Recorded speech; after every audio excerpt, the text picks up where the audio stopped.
Primeiro, professor, muito obrigada. E o Brasil ele está em instabilidade política tem pelo menos 3 anos.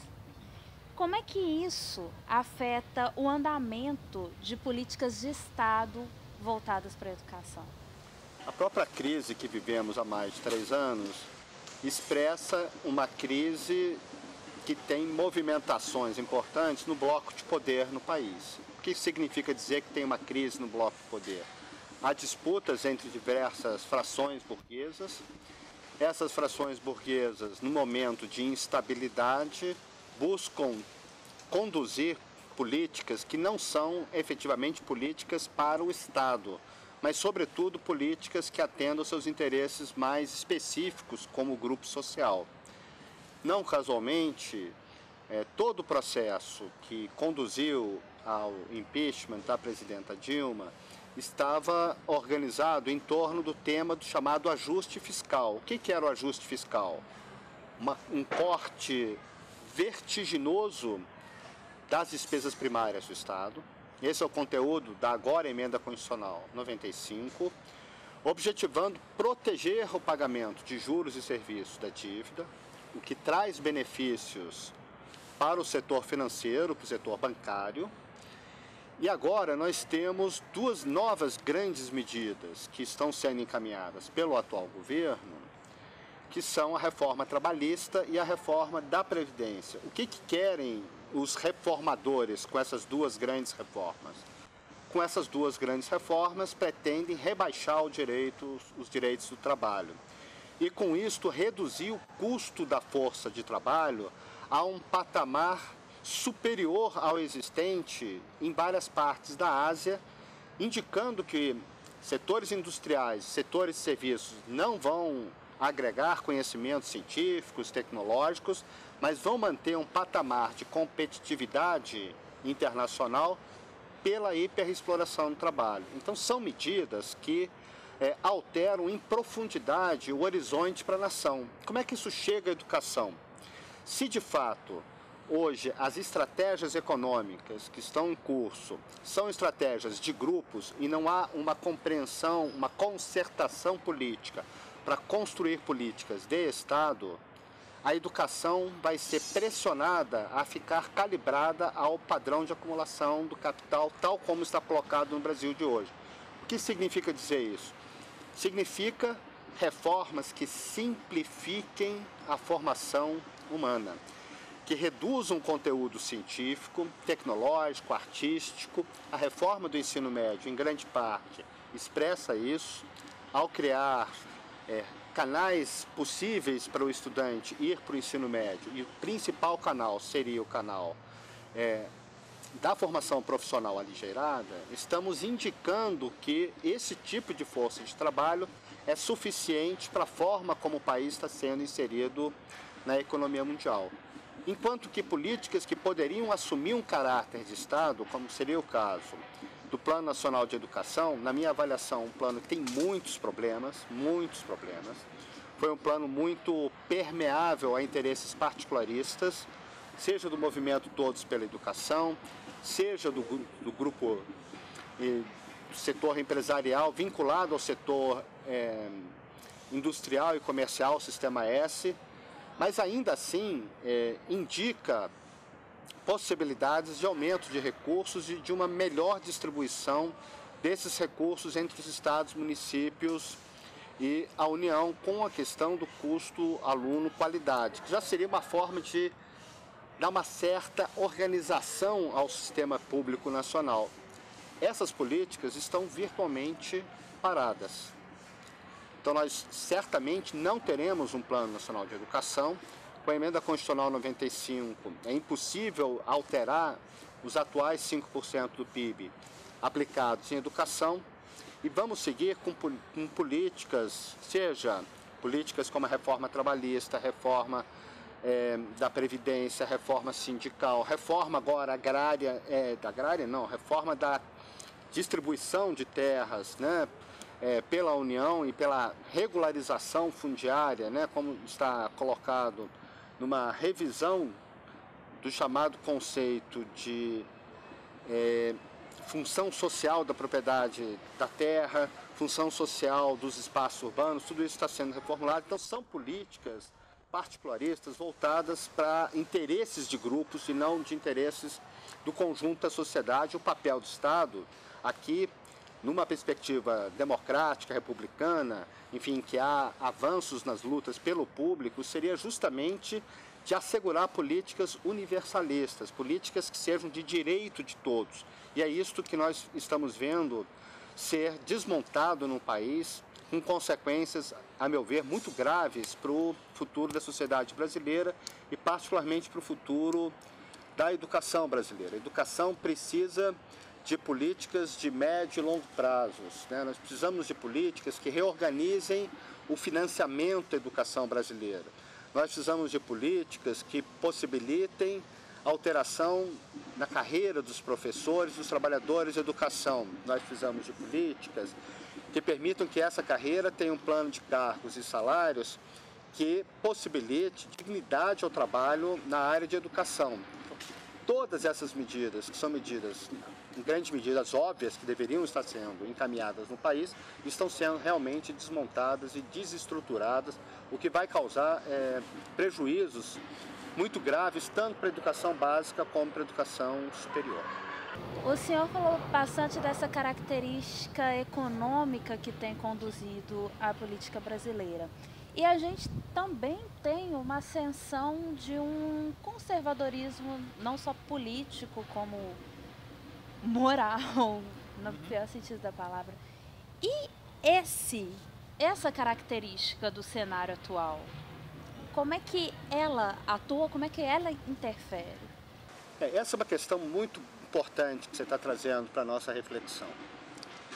Essas forças fundamentalistas, ultradireitistas, racistas, xenófobas, homofóbicas, transfóbicas e de um apego irracional às diversas formas de fundamentalismo religioso, elas existem no Brasil há muito tempo, mas não tinham expressão política real. A extrema-direita no Brasil sempre ficou em torno de 1,5% de votos, então é uma força política minoritária, mas que no contexto do processo de destituição da presidenta Dilma, os setores econômicos que estavam operando no sentido da destituição da presidenta precisaram fazer uma aliança com esses setores políticos no parlamento, onde eles já eram numerosos. Basta ver que na Comissão de Educação da Câmara dos Deputados nós tínhamos os principais organizadores desse setor reacionário e fundamentalista, todos correram para a área de educação, todos foram para a Comissão de Educação. E foram porque entenderam que a educação seria um lugar de disputa que valeria a pena. E com isto, os setores econômicos que estavam demandando mudanças econômicas no país para o ajuste fiscal, a bancada, particularmente do PSDB, a bancada do PMDB, se aliaram a esses partidos e a essas forças conservadoras para obter a maioria necessária ao processo de impeachment. Quem viu e acompanhou de forma estarrecida aquela noite em que foi votado a admissibilidade do impeachment na Câmara e vendo os depoimentos, pode ter uma visão do que é a concepção média dessas forças políticas ultra-reacionárias. E ao fazer uma aliança, qualquer aliança envolve contrapartidas, ou seja, o governo Temer abriu espaço para esses setores interferirem também na educação. E não é casual que houve diversos retrocessos na agenda da educação, particularmente quando podemos acompanhar mudanças muito significativas em toda a área vinculada às questões de educação para a reforma agrária, para a diversidade. Todas essas áreas foram muito afetadas e, em grande parte, desconstituídas, né?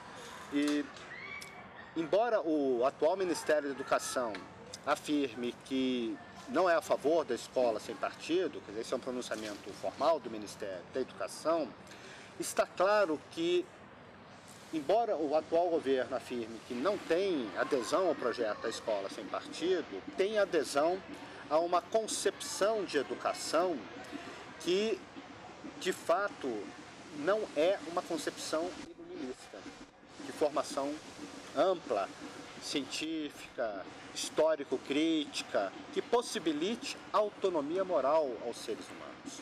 Que os seres humanos possam desenvolver uma perspectiva de moralidade autônoma.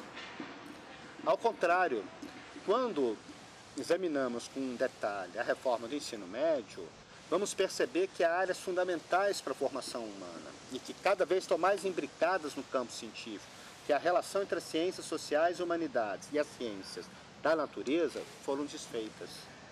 Então, ou o estudante vai ter um aprofundamento um pouco maior nas ciências da natureza ou nas ciências sociais e humanas.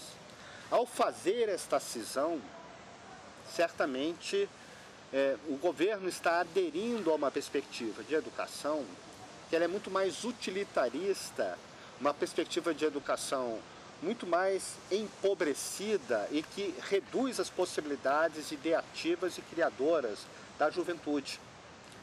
Certamente, com isso, nós vamos ter um empobrecimento da possibilidade de uso das linguagens, da música, da dança. A área de artes, não casualmente, estava em estágio de virtual desaparecimento, foram as resistências, as críticas feitas pela comunidade educativa que, de alguma forma, reduziu um pouco as consequências negativas, né, do desaparecimento completo da área de artes, mas tudo isso está indicando uma forma de pensar a educação que é uma forma instrumental e muito mais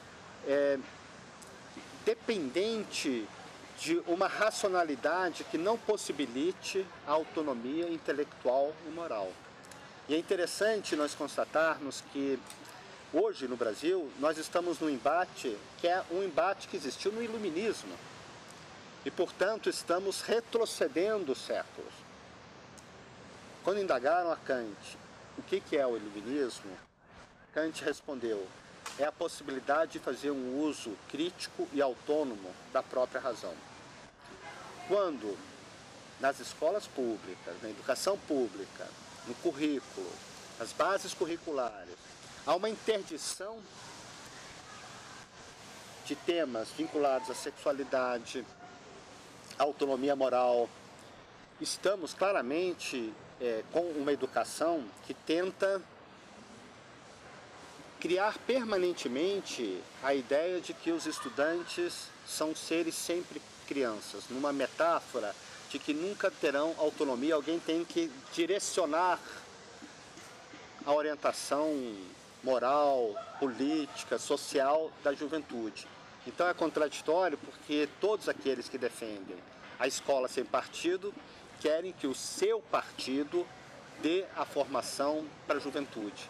Quem defende escola sem partido essencialmente está defendendo uma função ideológica restrita e empobrecida para a formação humana. O que nós queremos, ao contrário, na universidade, na educação básica, é uma educação que possibilite a capacidade criadora, o uso crítico e inventivo da arte, da cultura, da ciência e da tecnologia. Isso requer formação sofisticada, sistematizada, com muita dedicação, trabalhos teóricos, trabalhos práticos na área das ciências, da cultura, da extensão universitária. É isto que pode garantir uma formação que possibilite autonomia moral e, sobretudo, uma autonomia crítica.